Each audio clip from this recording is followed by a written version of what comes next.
Shalom worship leaders, ketemu lagi dengan saya Hiram di channel Training Worship Leader. Dan di video kali ini saya ingin membagikan prinsip pelayanan, kamu lebih utama daripada saya. Ini berbicara mengenai mindset, ini berbicara mengenai pola pikir, bagaimana kita sebagai pelayan Tuhan, apapun tugas kita, WL, pemusik, singer, kita harus menempatkan diri kita, menganggap orang lain lebih penting, lebih utama daripada kita.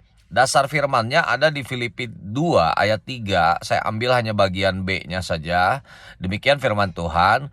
Sebaliknya, hendaklah dengan rendah hati yang seorang menganggap yang lain lebih utama daripada dirinya sendiri. Memang ini adalah prinsip berjemaat, tetapi saya juga sangat yakin dan percaya bahwa prinsip ini dapat diterapkan juga di dalam tim pelayan. Ya, nah, apa tindakan-tindakan nyata sebagai tim pelayanan itu, terutama di dalam praise and worship ya. Di sini saya berfokus. Tindakan nyatanya tuh apa sih untuk menunjukkan bahwa kita itu menjadi pribadi yang menganggap orang lain itu lebih penting dan lebih utama daripada kita.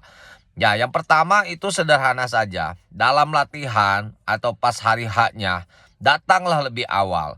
Janganlah kalian yang ingin ditunggu oleh orang lain. Karena ketika datang lebih awal itu kita bisa lebih prepare, kita bisa lebih siap, kita bisa ngobrol dulu, bisa berfellowship dulu, bisa menjalin hubungan. Dan kalau misalnya kita terlambat, apalagi sampai terlambat dalam waktu yang lama, maka itu kan bisa menimbulkan sebuah syak di hati orang lain. Orang lain bisa kesel.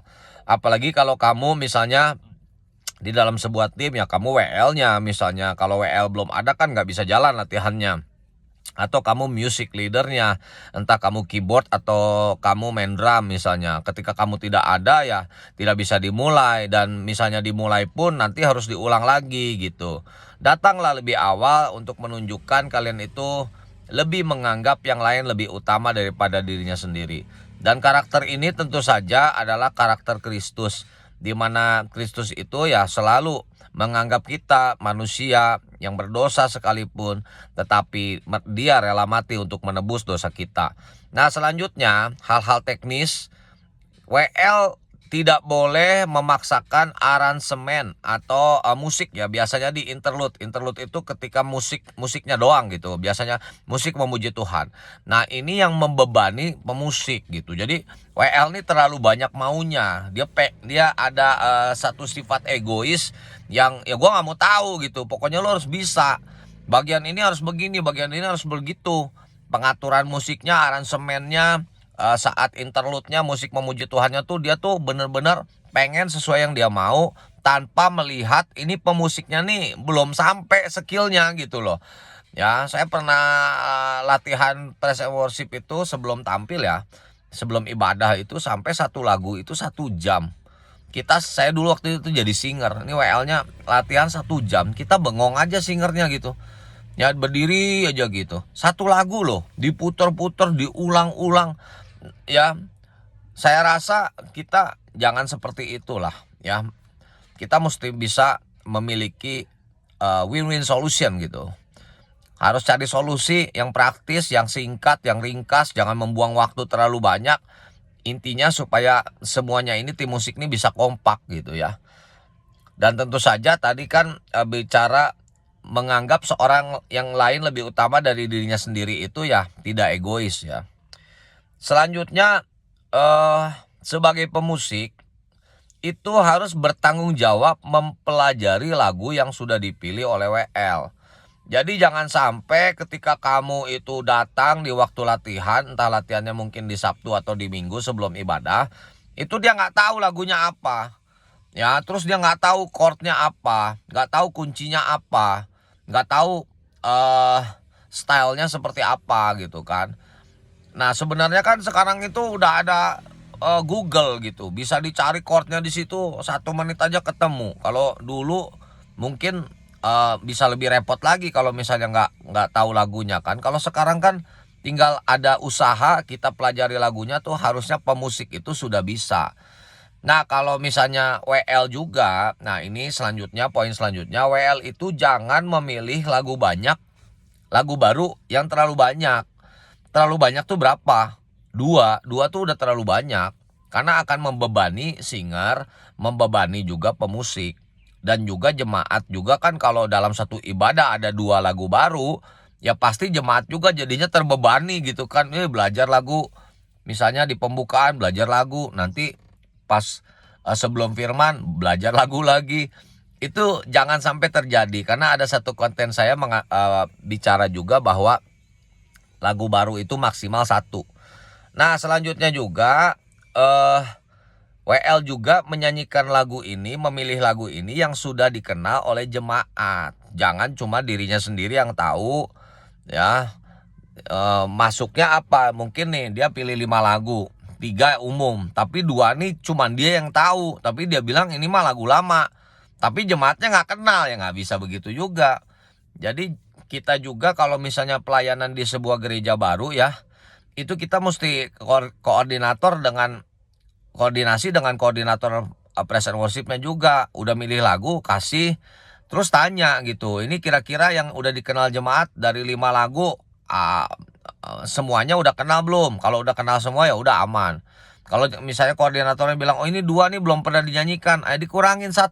Jangan dipaksain gitu ya. Oh nggak mau tahu saya, pokoknya pelajari singernya, pelajari pemusiknya. Nggak boleh begitu. Kita mesti menganggap yang lain lebih utama daripada kita. Jadi pemilihan lagu ini akan sangat amat menentukan bagaimana si WL ini memiliki mindset atau pola pikir yang win-win solution gitu loh ya. Nah, selanjutnya bukan hanya pemusik, singer juga nih, ya terutama WL ya, dia yang milih sendiri ya, dia mesti bisa lagu itu. Kalau bisa hafal liriknya, tidak perlu melihat multimedia. Karena suatu saat yang namanya multimedia itu bisa aja gangguan, entah kelistrikannya gitu kan. Saya selama pelayanan tuh pernah 2 kali ya sampai listrik itu mati gitu. Ya kalau listrik itu padam ya kita mesti terus ngalir gitu, tapi mesti dilihat-lihat juga. Kayak saya pernah listrik mati tuh di Jakarta. Kalau di Jakarta listrik mati ya nggak ada AC, bisa-bisa bubar ya. Tapi kalau saya pernah juga di Cipanas di sini di Puncak, listrik mati ya masih adem aja gitu. Jadi harus tergantung situasinya. Ya intinya lagu itu harus benar-benar dipelajari. Nah selanjutnya WL juga memilih nada dasar atau nada untuk menyanyikan sebuah lagu itu yang nyaman bagi sebagian besar jemaat. Jangan nyamannya dia doang. Misal cewek nih suaranya rendah, ya pokoknya pengen segitu, tapi jemaat keseluruhan kerendahan, suaranya jadi mendem. Atau misalnya WL-nya cowok, terus dia nadanya tinggi. Wah nggak mau tahu, pokoknya yang penting gua nyaman, yang penting gua enak, yang penting suara gua bisa keluar secara maksimal tanpa peduli singernya misalnya nggak nyampe. Bang atau kok ini suaranya ketinggian, tapi dia nggak mau peduli gitu. Nggak bisa, kalian harus belajar dan lain sebagainya. Ya jemaatnya juga udah tercekik ya, bahkan ada yang sampai akhirnya lip sync, nggak mau nyanyi. Kenapa ya? Karena nadanya ketinggian. Nah ini hal-hal yang harus benar-benar kita win-win solution gitu ya. Jangan sampai memaksakan sesuatu yang dampaknya itu menjadi negatif bagi banyak orang. Selanjutnya, menganggap yang lain lebih utama, lebih penting adalah singer menyadari nih statusnya itu adalah sebagai support membantu gitu loh. Ya kan? Jangan sampai singer ini terlalu dominan. Singer ini pengen lebih dari WL. Ya, gerakannya, nyanyinya dan lain sebagainya tuh melebihi WL. Jangan. Singer itu harus mau menyadari gitu loh bahwa yang utama itu leader. Kalian tuh supporting sistemnya di situ. Ya kalau memang kalian suatu saat punya kerinduan jadi worship leader ya bagus. Tetapi ikutin dulu prosesnya gitu. Saya dulu sebelum jadi WL, saya 2 tahun jadi singer. 2 tahun saya jadi singer. Dan saya tidak pernah mempromosikan diri saya. Tetapi ketika waktunya sudah tiba, itu secara rencana Tuhan itu bisa WL-nya tiba-tiba berhalangan. Dan saya sebagai singer akhirnya diberi kesempatan untuk jadi WL gitu ya. Jadi sadarilah status sebagai singer. Jangan juga sebagai singer sebaliknya. Kalian tadi kan over berlebihan. Kalau ini kita singer asal-asalan, cemberut, ya lagunya nggak mau dipelajari, terus lagunya nggak hafal, sering-sering ngelihat multimedia. ya kurang semangat, kurang ekspresif. Itu juga nggak boleh ya. Selanjutnya, saling mensupport satu sama lain ya, jangan saling menjatuhkan, jangan saling menjegal satu sama lain gitu ya, atau menghambat pertumbuhan orang lain dengan kata-kata yang negatif, dengan sifat yang mungkin tidak baik, arogan, sombong, mengecilkan orang lain. Karena memang pada kenyataannya sampai sekarang pun saya pelayanan masih ada aja orang yang seperti itu gitu. Masih ada aja worship leader yang tidak ingin disaingi. Ya, dia menganggap singer tuh saingannya dia gitu. Dia menganggap singer ini ancaman untuk dia gitu. Ya nggak bisa begitu. Ya, dengan kita menganggap yang lain lebih utama, dengan kita menganggap yang lain lebih penting dari kita itu, kita harus saling support, kata-kata positif, membangun. Nah, selanjutnya apa? Harus ada regenerasi gitu loh.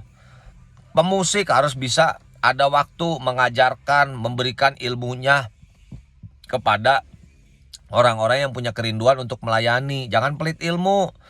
Mungkin kamu mikir, wah, saya saya belajar ini, saya ngeles.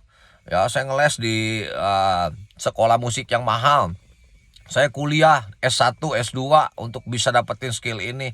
Saya nggak mau kalau misalnya ngajarin secara gratis. Ingat, apa yang kamu dapat itu sebenarnya cuma-cuma. Itu semua tuh dari Tuhan. Jangan pelit ilmu gitu loh. Ya, kecuali kamu memang diundang oleh sebuah gereja, kamu di situ diminta ngajar, kamu dikasih PK, ya silakan aja gitu. Tapi ada waktunya juga di mana ilmu yang kita dapat ini kita mesti salurkan kepada orang-orang yang memang menghargai ilmu kita, orang-orang yang memang punya kerinduan untuk berlatih. Ya, jangan juga kita ngajarin orang yang bebal gitu loh. Orang yang cuman maunya doang tapi nggak mau latihan. Akhirnya ilmu yang kita berikan itu ya tanda kutip diinjak-injak gitu, tidak dihargai ya. Kan ada juga tuh peribahasa yang sangat amat sarkas, yang sangat kasar gitu kan. Sebenarnya nggak kasar juga sih. Jangan memberikan mutiara kepada babi gitu kan. Kita udah kasih ilmu, ilmunya disia-siakan sama orang itu, ya orang model kayak gitu nggak usah diajarin. Tapi kan ada juga orang-orang yang pengen bisa, ya rajin latihan. Tapi dia tuh nggak punya mentor, dia nggak punya guru, dia nggak punya pelatih gitu. Nah, kita mesti support orang-orang seperti itu ya, supaya ilmu yang kita punya ini, sekalipun kita dulu kuliah, sekalipun kita ikut kursus, sekalipun kita ikut pelatihan-pelatihan, bagikan kepada mereka gitu ya. Yang namanya berkat itu kan dimana kita bisa berbagi juga, itu berkat sebenarnya. Kebahagiaan untuk kita itu bisa mengembangkan potensi orang. Bagaimana kita bisa mengasah bakat seseorang sampai orang itu punya skill gitu ya. Jadi harus ada regenerasi. Nah, selanjutnya juga yang terakhir ya, selalu menjaga kesatuan hati. Ya, ingat, fokus pelayanan itu bukan untuk membesarkan diri sendiri, tetapi untuk membesarkan nama Tuhan. Ya, pikirannya harus satu pikiran, win-win solution, satu perasaan, satu roh, dan kompak. Makanya ada waktunya juga mungkin dalam tim musik itu ada fellowship, ya ada nonton bareng, makan bareng. Jangan cuma sekedar latihan-latihan di di gereja doang gitu. Kalau ada satuan hati, satuan pikiran, perasaan, satu roh dan kompak, maka apa yang akan terwujud? Nah, apa buah atau hasil dari pelayan-pelayan Tuhan yang terkumpul di dalam tim Praise and Worship ini memiliki prinsip bahwa yang lain itu lebih utama daripada dirinya, ya kan? Dengan segenap kerendahan hati. Nah, maka akan terjadi di Kisah Para Rasul 2 ayat 47. Kisah Para Rasul 2 ayat 47 bagian yang B ya. Saya bacakan. Ya, ini saya sedikit cocok logi ya. Minta maaf nih kalau misalnya kalian paham bener firman Tuhan pasti protes. Lah, itu kan konteksnya nggak begitu. Ya nggak apa-apa ya. Tapi ini saya yakin sama gitu ya. Dan mereka disukai semua orang. Nah, ini kan bicara mengenai jemaat mula-mula, cara hidup jemaat mula-mula. Nah, ini juga kan bisa diaplikasikan kepada tim musik. Tim musik ini bisa menjadi tim musik yang disukai semua orang. Ya, energi, kemudian ekspresi, kesatuan hati, kekompakan itu bisa dirasakan oleh jemaat.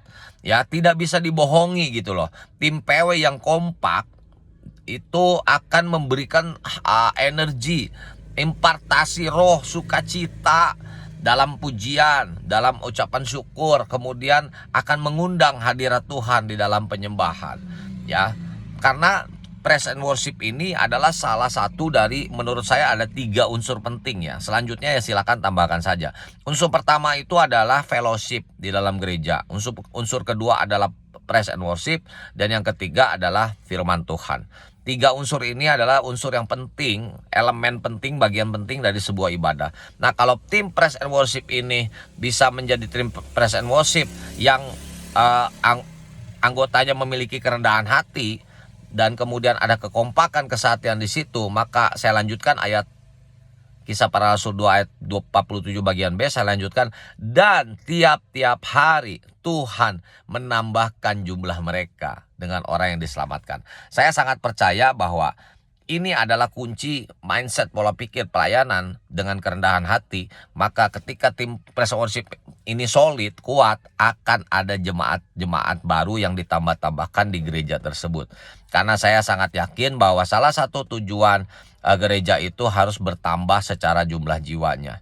Oke, kalian yang tergabung dalam tim praise and worship di gereja kalian, milikilah mindset ini. Jangan lupa kalau bermanfaat dibagikan kepada tim musik yang lainnya. Shalom worship leaders.